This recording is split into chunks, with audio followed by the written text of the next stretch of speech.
On the morning of July 8, 1944, an American patrol walked over a small rise on the island of Saipan and stopped. They had seen dead men before. They had counted them in the thousands over the last 3 weeks of fighting on that coral rock in the middle of the Pacific. But they had never seen 98 of them stacked in overlapping waves in front of a single machine gun. Behind that gun was one American officer. Slumped over the grips, both hands still on the weapon, he had been shot many times. Some of the wounds, the medics would later say, had been fired into his body after he was already dead. His enemies had come across his corpse during the last surge. They had seen what he had done to them, and they had shot him again out of hatred. He was 29 years old. He was from Milwaukee. He was Jewish. Before the war, before the machine gun, before the 98 dead men on the coral in front of him, Benjamin Salomon had been a dentist in Beverly Hills. This is the story of how a man who fixed teeth for a living came to die behind a Browning heavy machine gun on a Pacific island, and why the country he died for waited nearly 58 years before it was willing to say his name out loud. The men of the American patrol approached slowly. No one spoke. Ahead of them, in a shallow depression between two coral outcrops, stood a Browning M917A1 heavy machine gun. Its water jacket was scorched black. Its barrel was pointed forward. It was still locked in the direction it had been firing when the shooting stopped. The bodies in front of it lay in a pattern the men had never seen on any battlefield of the Pacific War. Not scattered, piled in waves. The nearest were less than 4 feet from the muzzle. One of the sergeants finally spoke. Jesus Christ. Another man kneeling beside the captain's body noticed something else. A dark trail led backward, away from the machine gun. Then it curved and returned, then curved again, then returned again. The captain had moved the gun, not once, at least 4 times. He had dragged a weapon that, with its tripod and its water jacket, weighed nearly 100 pounds. He had repositioned himself while bleeding out. He had chosen better angles of fire. They looked at the red brassard on his left sleeve, a white circle, a red cross inside it. The captain was not a rifleman. He was not an infantry officer. He was not even, by any rule of war that the world had agreed upon, permitted to touch that machine gun. The captain was a dentist, and nobody in the patrol that morning understood how a man who fixed teeth for a living had come to die behind a Browning heavy machine gun with 98 enemy dead in front of him. To understand that, you have to go back 30 years. Not to a battlefield, to a small house on a quiet street in Milwaukee, Wisconsin. He was born on September 1st, 1914. His parents named him Benjamin Louis Salomon. The Salomons were a Jewish family in a country that had not yet decided how it felt about Jewish families. Milwaukee, in those years, was a city of German immigrants, a city of breweries and streetcars and lake winds that came off Lake Michigan in November and turned every window into frost. The winters were long, the neighborhoods were tight, and beneath the surface of that Midwestern city ran the same quiet current that ran beneath most American cities of the time. A current of exclusion, polite, unspoken, but present. The boy grew up under that current, and he grew up strong. He was tall for his age, he was athletic, he was quick with a joke. He joined the Boy Scouts and rose through the ranks with a discipline that surprised his troop leader. By the time he was in his teens, he had earned the rank of Eagle Scout. It was the highest honor a young man in that organization could achieve. He was one of only a small number of American boys who would ever wear that badge. He was also one of only 9 of them who would one day receive the Medal of Honor. But that was decades away. At Shorewood High School, he was popular, smart. He carried himself like someone who had already decided the world was not going to tell him what he could or could not be. When he graduated, he enrolled at Marquette University, a Catholic institution just across town. He was there for only a year. Then he transferred most of the way across the continent to the University of Southern California. He wanted to be a dentist, and this is where the first quiet cruelty of his life began. Because in the 1930s, dental schools across the United States quietly enforced quotas on the number of Jewish students they would accept. It was not a written rule. It was never printed in any brochure. But it existed, and every Jewish applicant of the era knew it existed. Some schools admitted 2 or 3 Jews per class. Some admitted none. Benjamin Salomon fought his way through that quota system. He was admitted. He studied. He worked twice as hard as the men around him. because he had to. In 1937, at the age of 22, he graduated from the USC School of Dentistry with a degree that had almost been denied to him because of the name on his birth certificate. Then he did something almost no one talks about. He opened a dental practice in Beverly Hills. For 3 years, from 1937 to 1940, Benjamin Salomon lived the American dream. He had patients who worked in the film industry. He had a modest but comfortable practice. He was a young Jewish man in his mid-20s, doing well in a city that had accepted him when so many other places had not. He should have been safe. But something was happening across the Atlantic. In November of 1938, in Germany and Austria, gangs went into the streets and burned Jewish synagogues. They smashed the windows of Jewish shops. They dragged Jewish men out of their homes and beat them in front of their wives. The papers called it Kristallnacht, the night of broken glass. The stories reached Beverly Hills, one by one, over the following months. Then came the reports of camps, of families disappearing, of trains that left with people and came back empty. Benjamin Salomon read those reports. He read them sitting in his office between appointments, and he made a decision that would not have been made by most men his age. He tried to enlist. He walked into a United States Army recruitment office and offered his services. He also, according to some accounts, contacted the Canadian military. He wanted to fight. He wanted to be useful. He wanted to do something for the people who shared his name and his blood and were being hunted across an ocean he had never crossed. Both armies rejected him. They did not need dentists in 1938 and 1939. They had all the dentists they wanted. So Benjamin Salomon went back to his practice, and he waited. He did not have to wait long. In September of 1940, the United States Congress passed the Selective Service Act. It was the first peacetime military draft in American history. Every man of eligible age was required to register. Benjamin Salomon, age 26, was among the first wave called up. He did not resist. He did not ask for a deferment. He put on the uniform of a United States Army private and reported to the 102nd Infantry Regiment. And here is where his story takes its first genuinely strange turn. Because the United States Army, which had rejected him as a dentist a year earlier, did not put him in the medical corps. They put him in the infantry, as a rifleman, as a private sleeping on a canvas cot in a barracks full of 19-year-old boys who could have been his patients. And Benjamin Salomon loved it. He took to infantry training with an enthusiasm that surprised his instructors. He was strong, he was disciplined, he listened. Within a year, he had been promoted to sergeant, and the Army, recognizing his aptitude, put him in charge of a machine gun section. Specifically, a section built around the Browning M1917A1. He learned the weapon inside and out. He learned how to strip it, how to load it, how to feed the belt with his left hand while his right maintained the traverse. He learned the sound of a barrel that was overheating. He learned how to read the muzzle rise. He learned how to move the gun under fire, in the dirt, with numb fingers. He became, by every account of the men who trained with him, an outstanding machine gunner. He was happy. And then, in 1942, the United States Army discovered what he had been before he became a soldier. Someone in a records office in Washington opened a file. Someone circled a line on a form, and Benjamin Louis Salomon, sergeant, machine gun section leader, was informed that he was being reclassified. He was being transferred to the Army Dental Corps. He would be commissioned as a first lieutenant. He would fix teeth again. Benjamin Salomon did something almost no soldier in that army had ever done. He refused. He filed a formal request to be allowed to remain in his current position. As a sergeant, as a machine gunner. In the infantry, he wrote that he preferred combat duty. He wrote that he had trained for it. He wrote that this was where he could do the most good. The Army denied his request. The paperwork was already in motion. The country needed dentists, and Sergeant Salomon, whether he wanted to or not, was going to become Lieutenant Salomon of the Dental Corps. He accepted the order. He put down the machine gun. He picked up the instruments.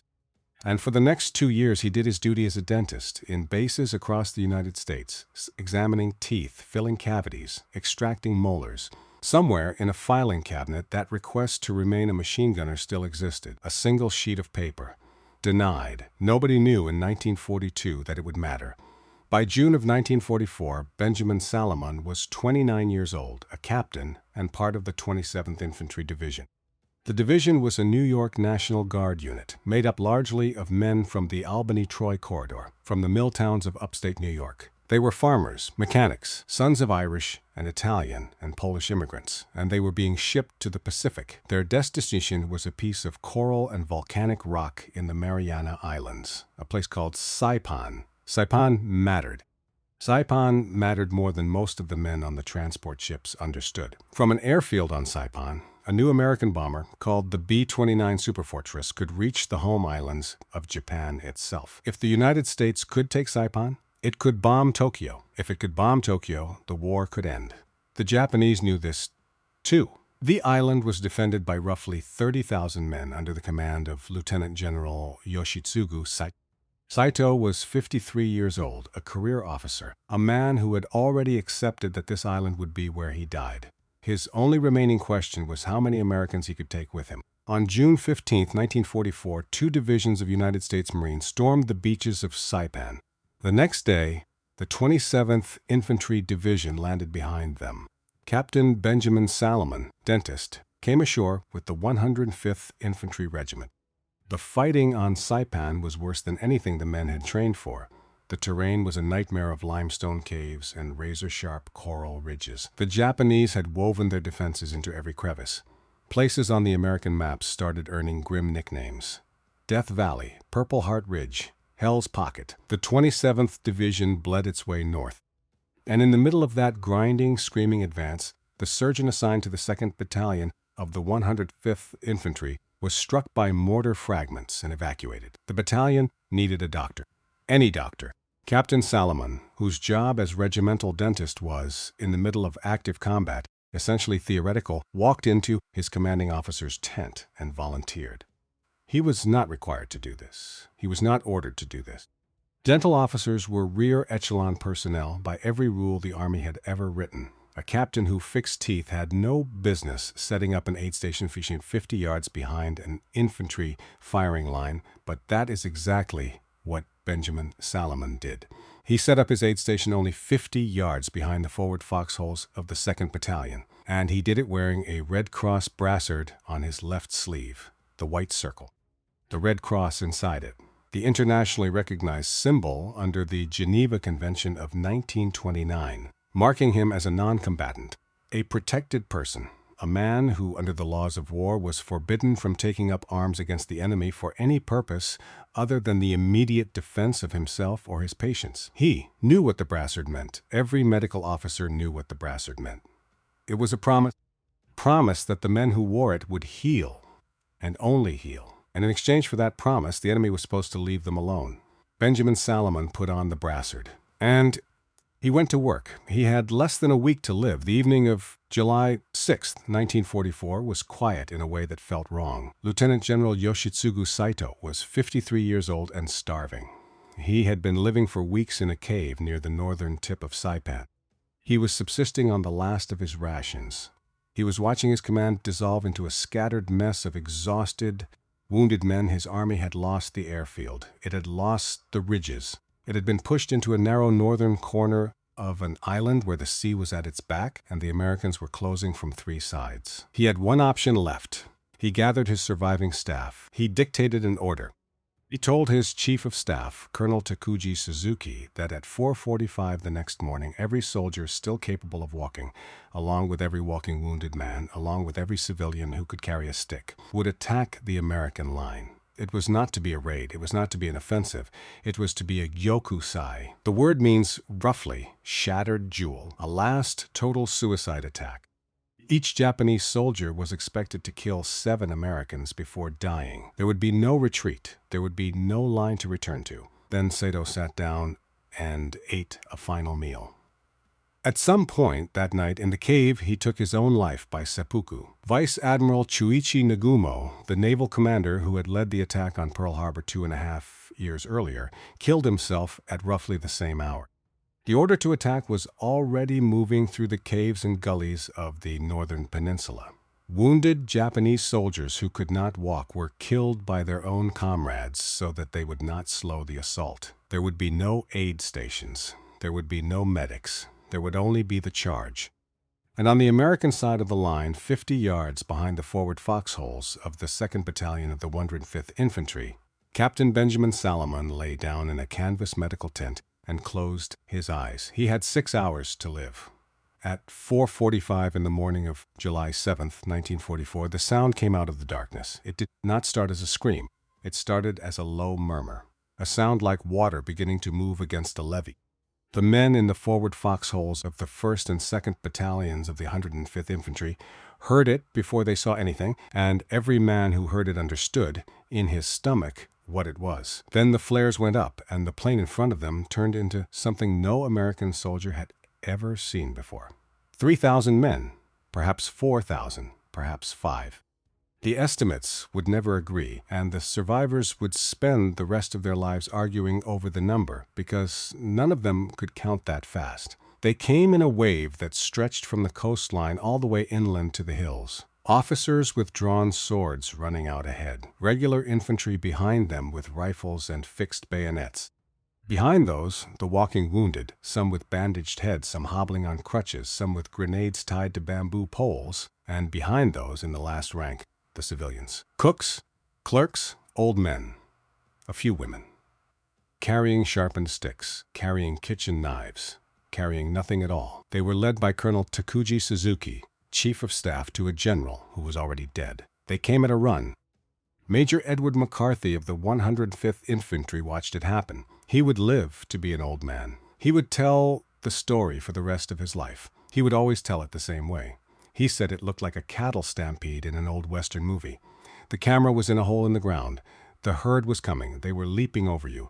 And they were gone. Except the Japanese did not stop. They just kept coming. He did not think, he said, that they would ever stop. The Gyokusai found the seam. It was a gap between the 1st and the 2nd Battalions, the kind of small tactical vulnerability that had gone unnoticed in the darkness. The Japanese officers had scouted for it. They had reconnoitered in the rain. And now 3,000 men poured through that seam at a dead run, screaming, and hit the 105th Infantry regiment like a hammer coming down on a piece of tin. The Americans in the foxholes did what they had been trained to do. They fired until their barrels glowed. They fired until they ran out of ammunition.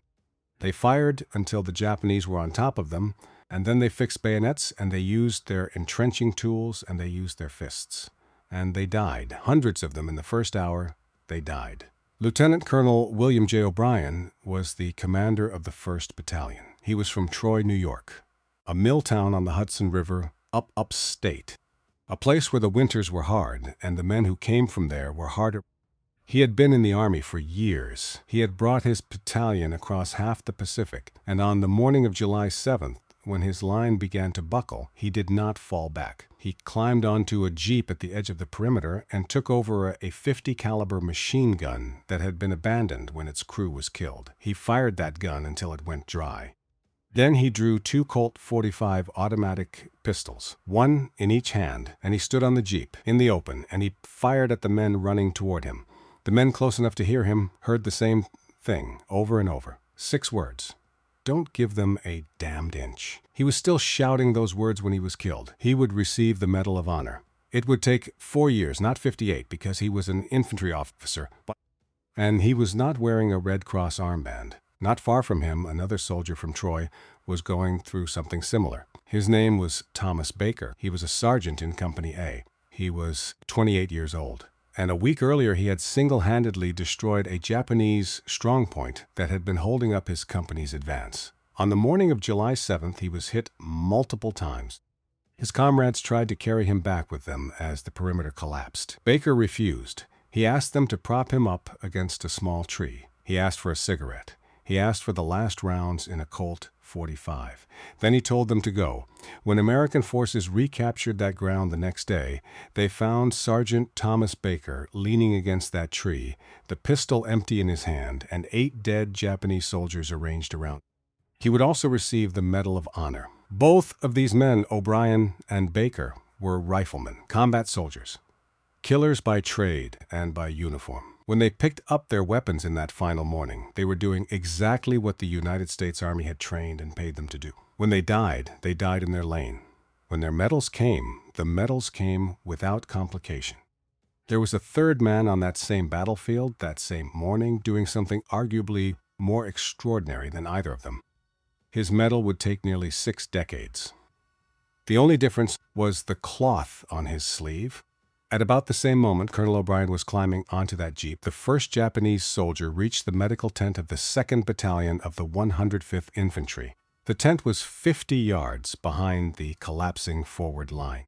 It was made of olive drab canvas held up by wooden poles, marked on its roof with a large red cross painted on a white circle. It was, under every rule of civilized war, invisible. It was, under every rule of civilized war, sacred. Inside it, 30 wounded American soldiers were arriving faster than one man could treat them. The one man was Captain Benjamin Salomon. He was working with his sleeves rolled up. There was blood on his hands, on his forearms, on the front of his shirt. He was not thinking about the Red Cross. He was not thinking about the Geneva Convention. He was thinking about the young man on the table in front of him whose intestines were not where they were supposed to be. He was thinking about the next young man on the ground behind him who was trying to hold his own throat closed with his fingers. He heard shouting outside. He looked up. A Japanese soldier stepped through the tent flap with a bayonet fixed to his rifle. He walked past Salomon without seeing him. He stopped in front of a wounded American who was lying on a stretcher near the wall, and he drove the bayonet down. Benjamin Salomon reached to his side. There was an M1 Garand rifle within reach. He picked it up. He was still crouched. He did not stand. He raised the rifle from a squatting position, and he shot the Japanese soldier in the back. The soldier fell across the American he had just killed. Salomon put the rifle down. He turned back to his patient. The tent flap opened again. 2 more Japanese soldiers came through the front, side by side. Salomon picked up the rifle. He shot the first one. He worked the bolt. He shot the second one. Both of them fell before they had fully entered the tent. He put the rifle down. He turned back to his patient. That was when he heard the canvas at the back of the tent begin to rip. 4 Japanese soldiers were coming under the tent walls, crawling on their bellies, coming up on him from behind. He did not have time to think. He rushed them. The first man was rising to his feet with a knife in his hand. Salomon kicked the knife out of his hand. The knife spun away into the dirt. The second man was raising a rifle. Salomon shot him with a pistol that one of the wounded had passed to him. The third man came at him with a bayonet, and Salomon, the dentist from Beverly Hills, drove the bayonet of his own rifle into the man's chest. The fourth man was already inside the tent, standing upright, unarmed for the moment. Benjamin Salomon lowered his shoulder and rammed his head into the man's stomach. They went down together. Salomon rolled, and from the stretcher, a wounded American who could not stand but could still hold a pistol extended one shaking arm and fired a single shot into the 4th Japanese soldier's head. The tent was for 1 second quiet. Salomon looked around. Outside, the sound of the wave was still coming. The shouting was closer. There would be another rush, and another after that, and another after that. And no matter how many he killed inside this tent, the tent itself was already lost. He made a decision. He turned to the 30 wounded men lying on the ground and on the stretchers. He told them to move, to crawl if they had to drag themselves back toward the regimental aid station, which was 500 yards to the rear. He told them he would cover them. He picked up a rifle from one of the wounded. He turned toward the tent flap. He did not take off the symbol on his sleeve. He walked out into the morning. Some of the wounded men, as they crawled away through the mud, looked back at him one more time. They saw the red cloth on his arm. They knew what it meant. They knew he was staying. And they knew that if they were going to see their wives, their unborn children ever again, it would be because that man in the doorway of the tent was going to buy them the seconds they needed to reach the rear. They kept crawling. They did not look back again. Here is what the Geneva Convention of 1929 actually said. A medical officer, marked with the Red Cross emblem, was a protected non-combatant. He could not participate in offensive operations. He could not work arms against the enemy. There was one exception, and one exception only. He was permitted to carry a personal weapon, a rifle or a pistol, for the immediate defense of himself and his patients. That was the exception. It did not include heavy machine guns. It did not include crew-served weapons. It did not include weapons that required more than one man to operate. Weapons designed for area suppression. Weapons whose purpose was not self-defense but the systematic destruction of enemy formations. Benjamin Salomon was about to violate that convention. He would violate it deliberately. He would violate it in full knowledge of what he was doing. And he would violate it because the alternative was to let 30 wounded American boys, most of whom were in their late teens or early 20s, be bayoneted where they lay. He found the machine gun almost by accident. It was a Browning M1917A1, mounted on a low tripod, positioned to cover the flank of the collapsed forward line. Its crew of 4 men had been killed at some point in the first hour of the attack. Their bodies were still around the weapon. The gun itself was still loaded, still cocked, still waiting. Benjamin Salomon looked at the gun. He knew this gun. He had trained on this gun. He had slept next to this gun in a barracks in the United States for months of his life. His hands remembered where the traverse control was, where the elevation wheel was, where the feed cover release was located under his left thumb. If the Army had listened to him in 1942, if his written request to remain in the infantry had been approved, he would not be here now. He would not know how to operate this weapon. He would not be able to save anyone. The bureaucratic decision that had felt, at the time, like a punishment, had prepared him perfectly for the exact moment he was living in. He knelt behind it. He put his hands on the grips, and he began to fire. The Japanese wave was still coming. The Gyokusai had lost none of its momentum. Men were pouring past his position on both sides. They were running toward the regimental headquarters, 500 yards behind him. Salomon's job now was not to stop the wave. That was impossible. His job was to buy time, seconds, minutes. Enough time for 30 wounded men crawling on their hands and knees to reach the rear. He fired in short, controlled bursts. He fired the way a machine gunner is trained to fire, not the way a panicking man fires. He kept his rate of fire steady. He watched the barrel. He knew, in some part of his mind that was still the mind of a machine gun section leader from 1941, that he would burn the weapon out if he did not pace himself. The Japanese saw him. Of course they saw him. The muzzle flashes gave him away. And Colonel Suzuki's men, understanding that this position had to be cleared before the rest of the wave could push past, began to converge on him. He was hit almost immediately. The first bullet took him somewhere in the leg. He kept firing. Another bullet hit him. He kept firing. He was hit again and then again. He was, at this point, no longer capable of surviving. The wounds were already fatal. Any competent battlefield surgeon, any doctor with 2 years of training, could have looked at him and calculated how long he had. Minutes, not many. He had hours of fighting left to do. He picked up the tripod. He dragged the machine gun to a new position. He fired again. The Japanese adjusted their approach. He dragged the gun again, fired again, dragged it again. The blood trail he left on the ground would still be legible when the American patrol found his body. 4 positions at least. Possibly more, each one chosen for a better field of fire, each one moved to after he had been shot, after his legs were failing him, after his hands were slick with his own blood. Several miles to the north of Tanapag Plain, at almost exactly the same hour that Benjamin Salomon was dragging his machine gun to its second firing position, something else was beginning to happen. Hundreds of Japanese civilians, some of them families, some of them mothers holding infants, were being gathered near the cliffs at the northern tip of Saipan. For weeks, Japanese military propaganda had been telling them what the Americans would do to them if they were captured. The stories were graphic. The stories were not true. But the civilians did not know that. They walked to the edge of the cliffs. Some of them held hands. Some of them prayed. Some of them threw their children first so that the children would not have to see. And then they jumped. American servicemen in patrol boats offshore watched it happen. They shouted through loudspeakers. They begged the civilians to stop. They promised, in what Japanese they could muster, that no one would be harmed. It did not matter. The civilians jumped anyway. Hundreds of them, some estimates run to 1,000. The cliffs would later be given a name. They would be called Suicide Cliff and Banzai Cliff.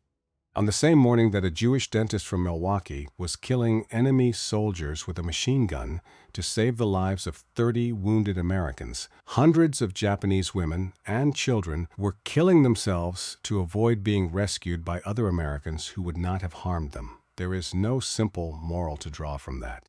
There is only the fact that both of those things happened at the same time, on the same island, under the same sky, and that this is what war is. The battle inside the perimeter of the 105th Infantry Regiment lasted, in its most intense phase, roughly 15 hours. By mid-morning, the 2 battalions that had been hit by the Gyokusai had ceased to exist as coherent fighting units. Of the roughly 1,100 men who had been on that line at 4:45, more than 900 were dead or wounded.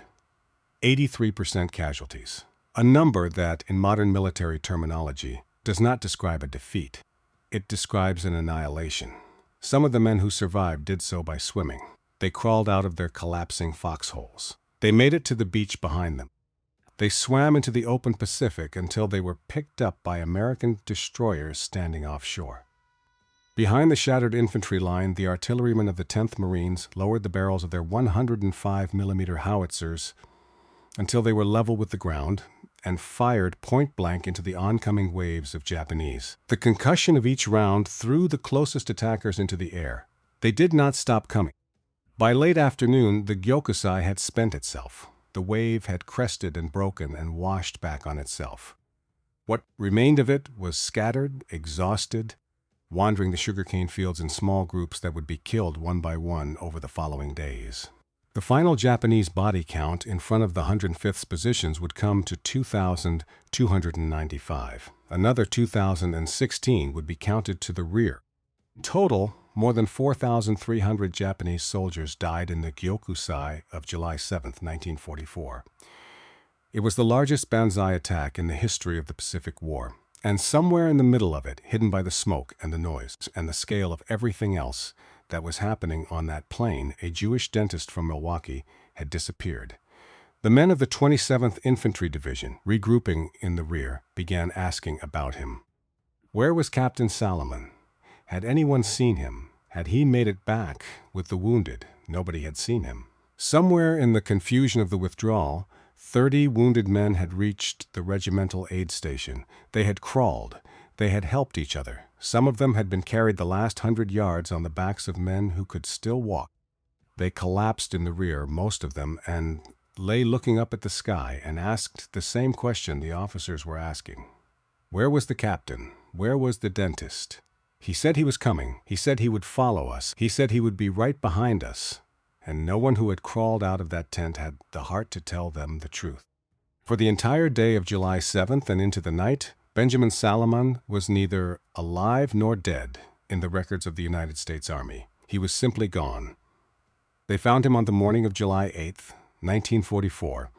The men of the American patrol who walked back into the Tanapag position that day were not looking for anyone in particular. They were doing what patrols do after a battle, counting the dead, recovering weapons, marking positions for the graves registration teams that would follow behind them. It was slow, methodical work done by tired men who had already seen more than they wanted to see. They looked at his wounds. The official reports would later record the numbers as estimates. No single medic wanted to spend the time it would have taken to count every bullet hole in a man that far gone. The estimates ran high. Multiple bullet wounds, multiple bayonet strikes. Some of the wounds the medics believed had been inflicted after his heart had already stopped. Japanese soldiers had come across his body during the last surge. They had understood what he had done to them. They had taken their revenge on a man who could no longer feel it. That was, in its own dark way, the closest thing to a compliment an enemy could offer. 2 days after they found him, on July 9, 1944, the island of Saipan was officially declared secure. That was, of course, a technical description more than an accurate one. Thousands of Japanese soldiers were still alive on the island, scattered in caves, hiding in the sugar cane. One group of about 46 men, led by a Japanese army captain named Sakai Oba, would evade capture for another 16 months. They would not surrender until December 1st, 1945, 3 months after the Empire of Japan itself had surrendered. Benjamin Salomon was buried in a temporary military cemetery on Saipan in a row with other American dead. His mother and father, back home in the United States, received the news the way tens of thousands of American families received it in those years. A Western Union telegram, hand-delivered by a young man on a bicycle, riding up a quiet residential street with a yellow envelope in his pocket. Mothers watched the boy from behind their curtains and prayed he would ride past their house. When the boys stopped at the Salomon home, the neighbors already knew. The telegram said their son had died in action in the Pacific. He had been killed on July 7th. He had performed his duty honorably. That was all it said. His commanding officers, however, had already begun to write something more. The men who had witnessed Salomon's actions, or who had spoken to survivors from the medical tent, understood what had happened. They understood that a battalion surgeon had held a machine gun position alone until he was killed, and that in doing so he had allowed 30 wounded men to reach safety. They understood that the number of enemy dead in front of his position was without precedent for a single infantryman in the Pacific theater, let alone a medical officer. They wrote a recommendation. They recommended Captain Benjamin Salomon for the Medal of Honor. The recommendation moved up the chain of command through the fall of 1944 and into the winter. It gathered signatures. It gathered supporting statements. It reached the desk of the commanding general of the 27th Infantry Division. His name was Major General George W. Greiner, and General Greiner declined to approve it. His reasons, put on paper, were straightforward. Captain Salomon, he wrote, had been a member of the medical service. He had worn a Red Cross brassard on his arm. Under the rules of the Geneva Convention, to which the United States was a signatory, no medical officer could bear arms against the enemy. The recommendation was denied. There was, in addition to the Geneva issue, a second technical problem. The regulations governing the Medal of Honor for medical personnel allowed for the use of a personal weapon in self-defense or in defense of patients. A rifle, a pistol, individual arms. The Browning M1917A1 machine gun was not an individual weapon. It was classified as a crew-served weapon, required by design a team to operate it. A medical officer using such a weapon, no matter how justifiably, had crossed a line that the paperwork could not uncross. The recommendation went into a file. The file went into a cabinet. The cabinet was closed. That is how it stood in 1945. In 1950. In 1960. There is a version of this story where the general who denied the medal is the villain of the tale. It is a satisfying version. It is the version that fits into a 2-hour movie. But it is not, on close examination, the whole truth, because General Greiner was not trying to punish Benjamin Salomon. General Greiner was trying to protect thousands of other Benjamin Salomons who did not yet exist. The Geneva Convention was not a bureaucratic technicality. It was, in 1944, the only real protection that medical personnel had on any battlefield in the world. If the United States began publicly awarding its highest military honor to medics who had operated machine guns, the message it would send to enemy forces in every future war was unambiguous. Medics were combatants. Red Cross armbands were disguises. Aid stations were legitimate military targets. Greiner had commanded a division through the worst fighting in the Pacific. He knew what it meant to have wounded men in tents 50 yards behind a firing line. He knew that those tents were safe only because the enemy chose to leave them alone. And he knew that the moment they stopped being left alone, thousands of American boys were going to die who otherwise would have lived. He denied the medal. Whether he was right or wrong or somewhere in the terrible gray space in between is a question that has no clean answer. It was, in its own way, a decision made by a man who was also thinking about the men he was responsible for. Benjamin Salomon's parents grew old. They died. His father first, his mother years later. Neither of them ever saw their son honored. Neither of them ever received a medal in a small blue box on a Sunday afternoon at the White House. They received instead the folded American flag and a photograph of a young man in uniform, and the knowledge that their boy had done something extraordinary, that the country was not, for reasons no one had ever fully explained to them, prepared to acknowledge. The years went by. Several officers of the 27th Division tried to reopen the case. In the 1950s, in the 1960s, in the 1970s, every attempt was rebuffed. The paperwork was old. The witnesses were scattered. The reasons for the original denial had not been reversed by the Army, and no one in a position of authority saw a compelling reason to reverse them. The story of Benjamin Salomon began quietly to disappear. The men who had crawled out of that medical tent alive, the ones who had made it to the regimental aid station because he had held that machine gun for them, began to grow old. Some of them told their children the story. Some of them did not. Some of them were haunted by it for the rest of their lives, and some of them buried it so deep they could not have found it again if they tried. By the 1980s, Captain Benjamin Salomon was, for all practical purposes, forgotten by the country he had died for. Then, in the late 1990s, a professor at the University of Southern California School of Dentistry pulled a file. His name was Dr. Robert West. He was a scholar. He had heard the story of Salomon in passing, over the years, as a kind of institutional legend at the school. The Jewish dentist who had died on Saipan. The Medal of Honor that had never come. Dr. West began to research it. He read the after-action reports. He read the original recommendation. He read the denial. He read the interpretations of the Geneva Convention that had governed medical personnel in 1944. And he read the interpretations that govern them now. And he saw something that no one had bothered to look at for 50 years. The rules had changed. The modern interpretation of the Geneva Convention and the current United States law of land warfare both explicitly permitted medical personnel to use personal weapons in the defense of themselves and of their patients. What Benjamin Salomon had done inside the medical tent with the M1 Garand rifle was no longer in violation of anything. It had never really been in violation of anything. General Greiner had been overcautious in his 1944 interpretation. The only remaining obstacle was the machine gun, the crew-served weapon technicality. Dr. West took the case to a member of the United States Congress. He assembled the surviving documentation. He tracked down what few living witnesses remained, and he made an argument that no one had made in 50 years. The argument was simple. A crew-served weapon requires a crew. When the crew is dead and the medical personnel are the only line between the enemy and the wounded, the weapon is, by necessity, the only available means of defense. To deny the medal on that technicality was to say that Benjamin Salomon should have let his patients be bayoneted rather than use the wrong kind of weapon to save them. The argument worked. The technicality was waived, in this one case, for this one man. And on May 1st, 2002, at the White House, President George W. Bush stood before an audience that included officials from the United States Army, faculty from the University of Southern California, and Dr. Robert West, and read aloud the citation for the Medal of Honor. For conspicuous gallantry and intrepidity at the risk of his life above and beyond the call of duty, Captain Ben L. Salomon was serving at Saipan in the Marianas Islands on July 7, 1944. Benjamin Salomon had been dead for nearly 58 years.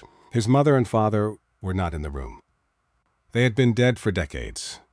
He had no wife, he had no children. There was no one left in the world who had known him as a young man, no one who had watched him play as a child in Milwaukee, no one who had celebrated his graduation from dental school in 1937.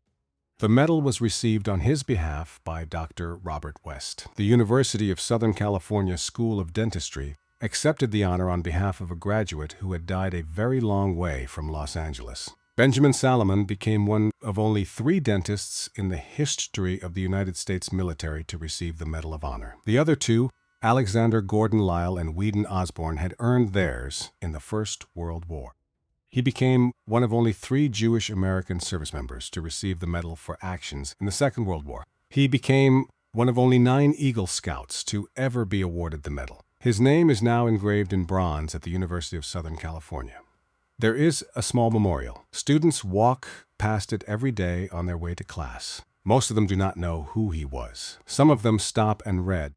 He is buried at the Los Angeles National Cemetery. There is one more thing to say. The story of Benjamin Salomon is, on its surface, a story about a battle, about a machine gun, about 98 enemy dead in front of a Red Cross armband, about the largest Banzai charge in the history of the Pacific War, and one man's decision, made in the space of a few seconds inside a canvas tent, to violate an international treaty in order to save the lives of 30 wounded men. But underneath that, the story is about something quieter.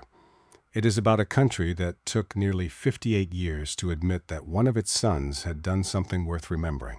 It is about a general who denied a medal because he was trying to protect the men who would come after. It is about a dentist who fought for admission to a school that did not want Jewish students, and who then died fighting for the same country that had made him fight for that admission. It is about a man who tried to enlist in 1938 and was told he was not needed, who was called up in 1940 and told he was needed as a rifleman, who was reclassified in 1942 and told he was needed as a dentist, who volunteered in 1944 to take the place of a wounded surgeon, and who was told in the end that he had done too much. None of those decisions, taken individually, were wrong. Each of them was made by someone doing his job. Each of them was made by someone following the rules of the moment, as those rules were then understood.